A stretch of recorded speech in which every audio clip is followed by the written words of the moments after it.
Like, I can tattoo and look at the camera. You can just keep. I'm just kidding, I can't do that.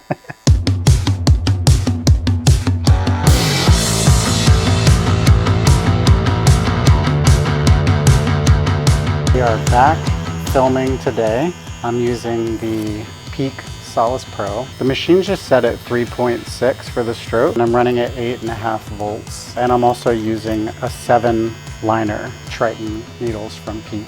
That pushes this needle really quickly. I can do kind of dots with it. I can do little details with it. I could put in solid lines with that. And then of course I would bump that voltage up or down based on whatever needle configuration I'm using and how quickly I want my hand to be moving. I've been using it on the skin now for a few weeks, a bunch of different projects, giving it a run and seeing how I like it. And overall, the machine is performing really well for me. Couple little quirks, but for the most part, I'm really happy with how everything's been running.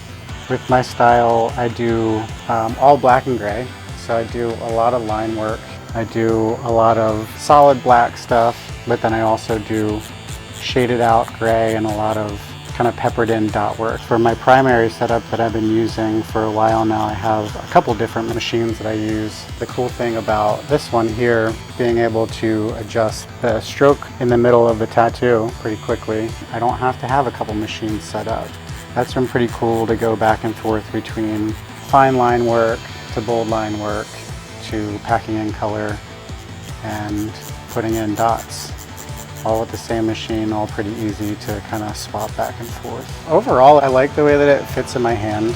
I like that it's not a weird shape and it doesn't have a lot going on to kind of worry about bumping into things. The controls are pretty straightforward, easy to adjust. I like the weight of it.